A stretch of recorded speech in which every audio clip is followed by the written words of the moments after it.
Hello, hello, hello, everybody. This is Reverend Karen coming at you with another Fearlessly Feral Living podcast. And today we are going to talk about spiritual integrity. Mostly, I want to suggest in this podcast that spiritual integrity and personal integrity are very closely linked. And I want to provide some examples of how we can be in integrity with our spiritual values and out of integrity with them, and what to do if we find ourselves out of integrity. But first, let's do the introduction.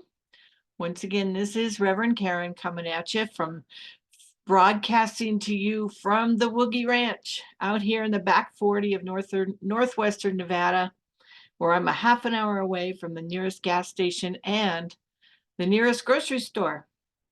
Our mission here at Fearlessly Feral Living is to provide a strong and unshakable inner foundation that works for long-term successful living. Our purpose is to activate inner self-awareness, and our vision is a world in which everyone lives wild and free. So, I want to begin today with a quote from Ernest Holmes.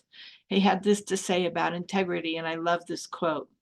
He said, "The integrity of the universe cannot be questioned nor doubted. The spirit must be and is perfect. That which is back of everything must be good, must be complete, must be love and harmony.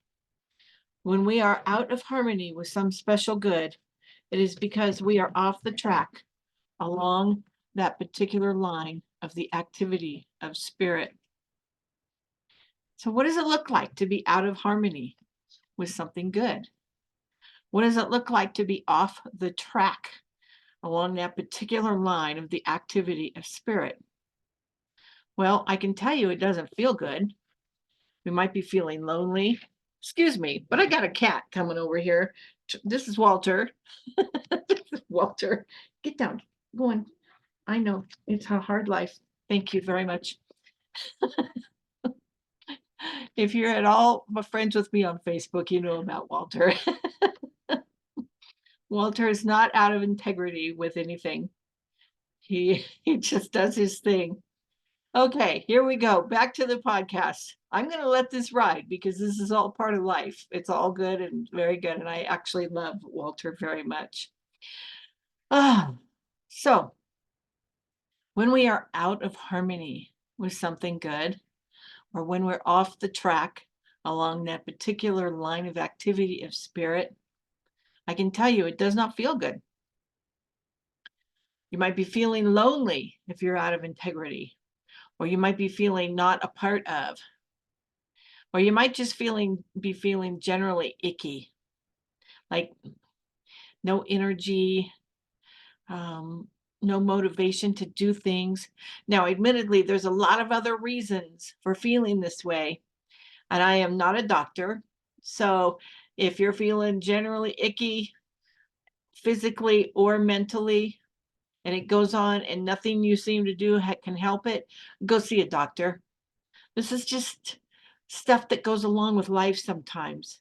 And I can tell you that if we're out of integrity, yeah, we might feel lonely. We might feel out of touch. We might feel separate from. It's all part of the deal. Here's another aspect of being out of integrity. We got secrets. There's something we're doing that we don't want to tell anybody about, or there's something we're thinking that we don't want to tell anybody about, or there's something else that we're saying that we don't want to tell anybody about. I've often counseled my clients that if they're taking actions that they don't want to tell anybody about, they're out of integrity. The actions they're taking are not in integrity with their values, and they need to take a look at that. So when we keep secrets, we have to ask ourselves why. If you're keeping secrets, do yourself a favor and investigate why you think you need to hide any part of yourself or your actions. Chances are you'll find you're out of integrity with some part of your values or your belief system, or you need to change your beliefs or your values. Being out of integrity also can look like lack and limitation. We're broke all the time. Or we feel like we can't do stuff, like we're stuck between a rock and a hard place. Can't go left, can't go right. We're just stuck. That's what being out of integrity looks like. It also looks like fear. It looks like saying one thing and doing another. Being out of integrity looks like we have to justify our actions or our words. So I have some news for you. A person in integrity will never feel the need to justify nor defend their actions. And I'm going to repeat that because it's important. A person living in integrity will never feel the need to justify or defend their actions or their words. In other words, being out of integrity is just the opposite of what it looks like to live fearlessly feral. Because being in integrity means we live out loud. We have no secrets. We have no shame. We have no blame. We're not blaming ourselves or others. We feel confident and we have good, healthy self-esteem. So what is this thing called integrity, and how can we tell if we're out of it? Well, in science of mind terms, integrity is wholeness. This is spiritual integrity I'm talking about. We teach that God is everywhere present, including in and as us, that we are a part of God and it is a part of us. So being in integrity is fully acknowledging our God selves, feeling the wholeness of spirit as us. God embodies as us. We are, as Holmes says, individualized and unique manifestations of God. We're a part of God and it is a part of us. Now, because of that, everything we say and believe about God, we must also say and believe about ourselves. Because if we're saying it about God, but we're not saying it about ourselves, we are out of integrity with ourselves. Think about that. So Ernest Holmes puts it like this in the Science of Mind textbook. He says, what is true in the macro or the big picture is also true for the micro. So in this case, in this example, God is the macro. We humans are the micro. So what's true for God is also true for us. And if we are acting as if we are little godlings running around on this green earth, we're out of integrity with ourselves. If we're not embodying all those attributes of spirit that we assign to God on a regular basis, we're out of integrity with ourselves. So think about that. All those attributes, all those qualities that we use to describe God. And here's some that Holmes uses to describe it: love, wisdom, intelligence, power, substance, mind. All those qualities of spirit are also true about us. We are love. We are wise. We are intelligent. We have power. We have substance. Those are all attributes of spirit. I like to sometimes refer to them as love, light, peace, power, joy, and beauty. I call the attributes of spirit guides for living. So I get to look at those attributes of spirit and be those. Those are my guides. Those are my mission statements, if you will. I get to be love. I get to show up in life and radiate light everywhere I go. I get to be so peaceful that that peace spreads like honey all over everything I come in contact with. I get to claim my personal power by taking responsibility for my thoughts and my deeds. My job is to be joyful. My job is to embody beauty to such a point that I see beauty wherever I go. And that's a clue. If you don't see beauty wherever you go, where are we seeing that beauty from? We're seeing it from inside ourselves. If you're not seeing the beauty in life, go within and check it out. There's something going on in there. When we do this, and let's face it, we're human. We're not going to be perfect at this all the time. But when we do this, then we feel our oneness with God. Then we are integrity. Then we can not only say that chant that we like to say around here. If you've ever gone to a center for spiritual living, you might have heard it. There is but one life. That life is God's life. And that life is my life now. There is but one life. That life is God's life. That life is perfect. And that life is my life now. Try saying that to yourself over and over again. There is but one life. That life is God's life. That life is perfect. And that life is my life now. When we say that and when we feel that inside, we are in integrity. We feel whole and complete.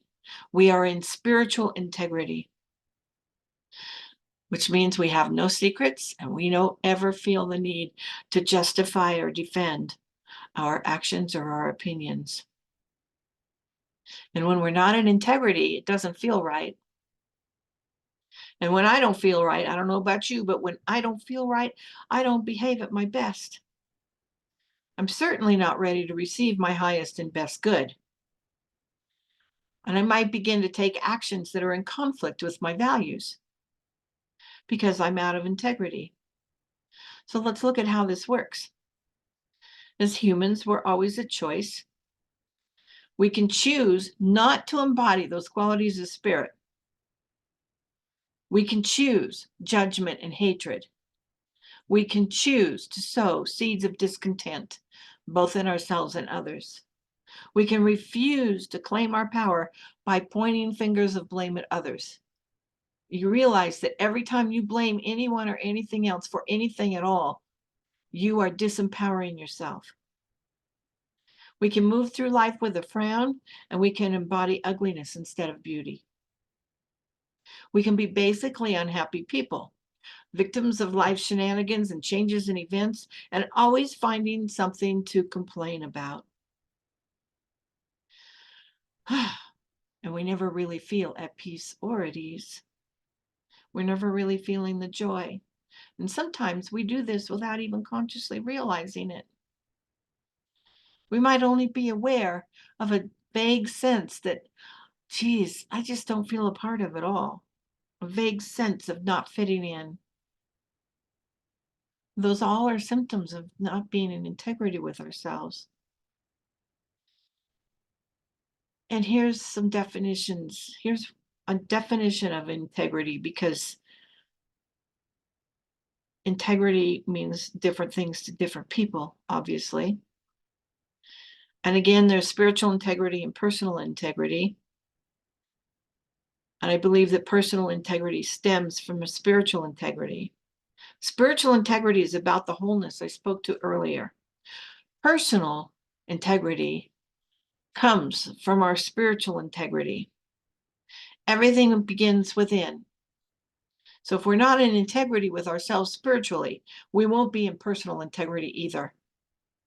This is when we find ourselves, for example, not living up to our commitments, saying one thing and doing another, not being completely honest, or another form of dishonesty is withholding information or bits and pieces of ourselves from people we say we love. Being out of integrity means we're keeping secrets. We're justifying or defending our actions. We're blaming others. We're judging others. And oh my God, can I just say something about judgment here? What I see going on right now in the world in terms of judgment is just mind-boggling. What part of judge not, lest ye be judged do people not get? That's about personal integrity, folks. We don't judge, period.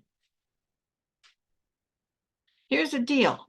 Judging others for their choices is a huge red flag that shows lack of integrity. When we are judging others, there's only one of two things going on. Either we're judging someone or something for doing something that we also do that we don't particularly appreciate about ourselves, or we got something going on that we don't want to take a look at. So we're projecting. We're looking at others and going, oh man, you don't dress right, or you're all messed up, or whatever it is we're saying about other people. Judgment is always about ourselves, and it's never about them. And I've got news for you. Every time we judge someone, it's always going to come back and bite us in the ass. We're not in integrity when we judge others for dressing in a way that we would not dress. They're a choice just like we are. When we judge others for having a different sexual preference than we do, when we judge others for having a different gender identity than whatever, we do not have permission to judge, guys, period. We do not have permission to judge. And if we do judge, we're out of integrity with ourselves, and we're only hurting ourselves. So don't judge. Just do yourself a favor. Don't judge at all. Got on my soapbox there. Sorry. Being in spiritual integrity is about feeling in a state of 24/7 communion with that great reality deep within us, that thing itself, that universal power that is everywhere present. That's wholeness. And when we feel that, we are in integrity. And when we're in integrity, we have trust, we have faith, and we don't have fear. And when we have faith, we act differently than we do when we're in fear, right? When we act in integrity, when we have faith, we are acting in integrity with ourselves.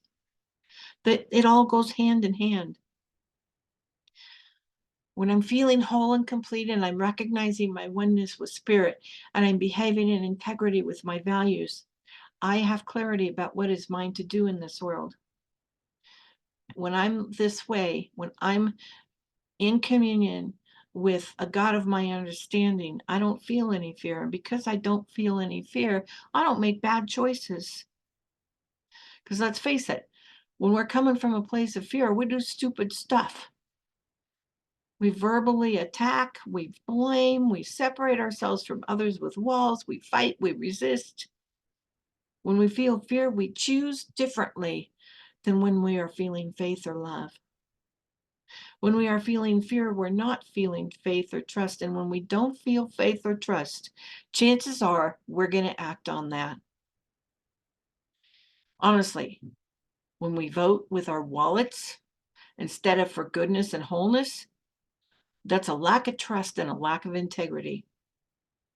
When we judge others for the clothes they wear or the differences in the way they live, we are out of integrity. When we allow books to be banned, whether it's from apathy or it's not my issue or whatever, we're out of integrity. When we stand by and refuse to speak up when women are being prevented from making their own medical decisions, we're out of integrity.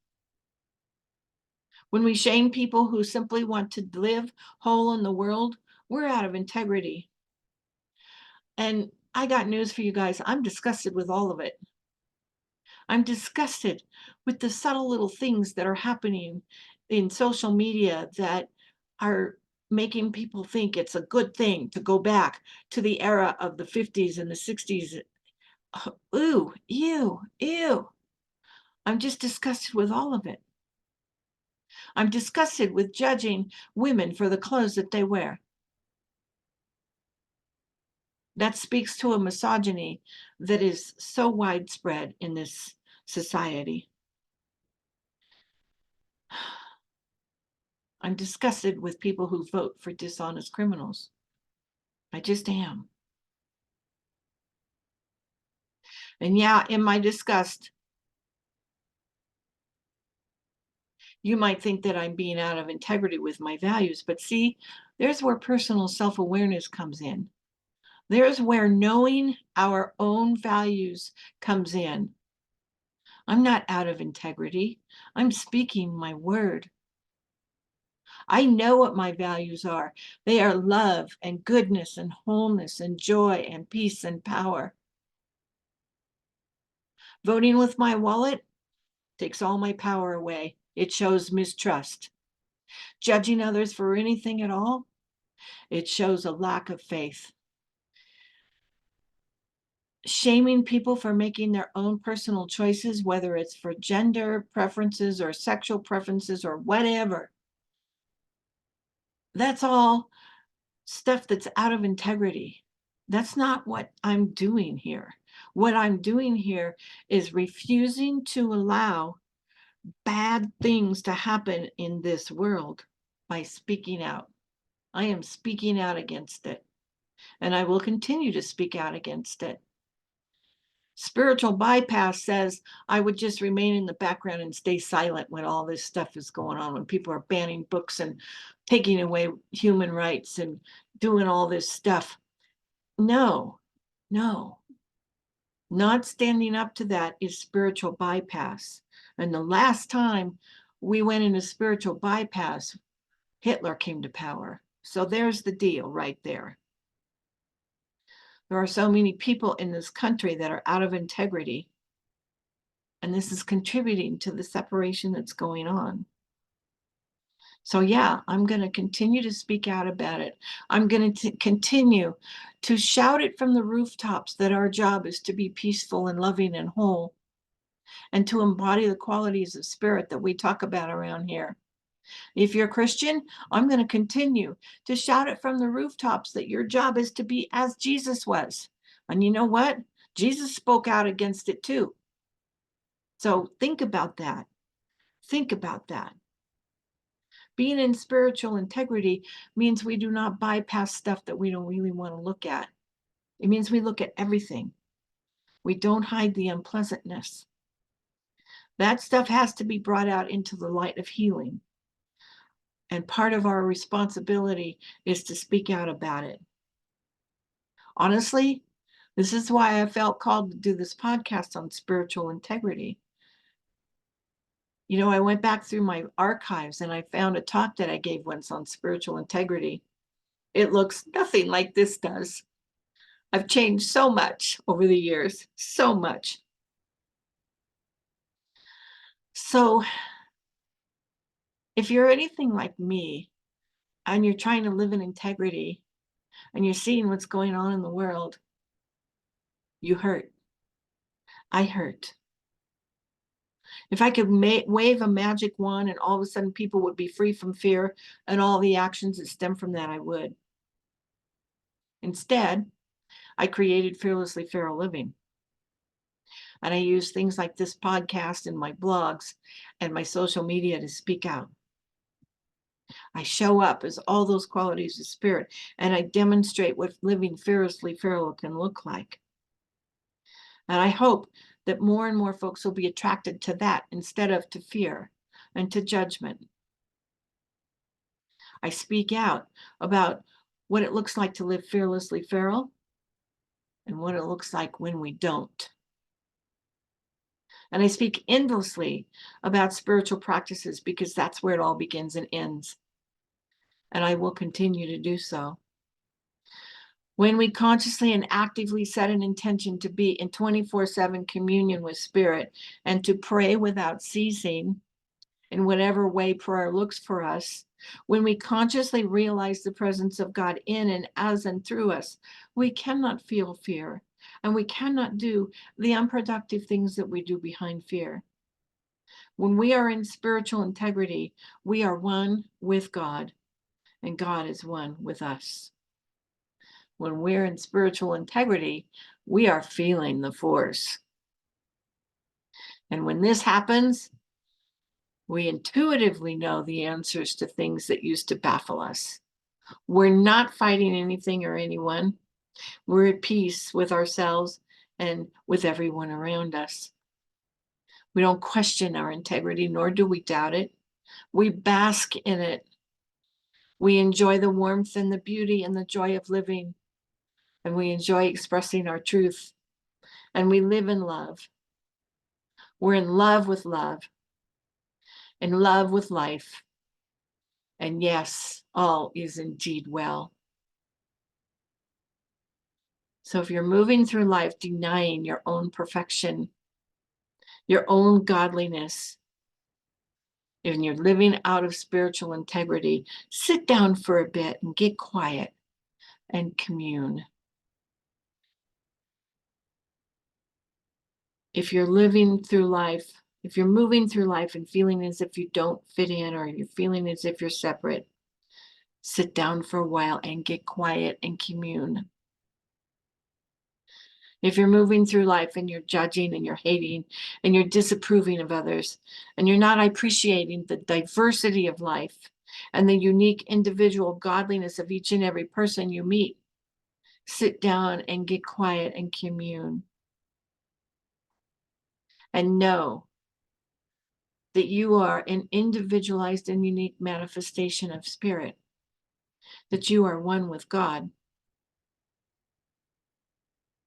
One with God. When we remember our oneness, we remember our wholeness, and then we can't help but live in spiritual integrity. So that's the conclusion of this podcast.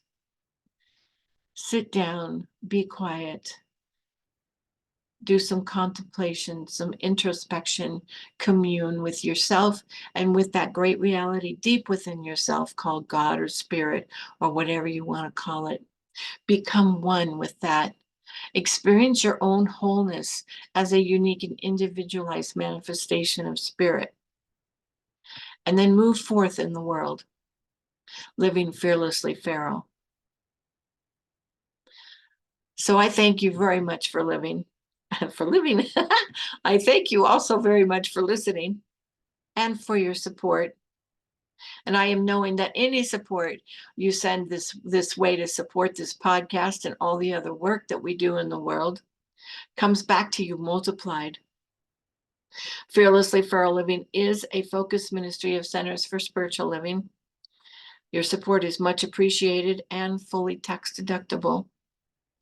You can support the podcast by listening at buzzsprout.com. You can support us by donating on our PayPal page, and you can get all of that information in both the show notes and at our website at fearlesslyferal.org.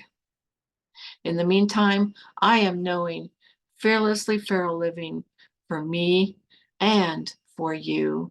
Thank you very much for listening.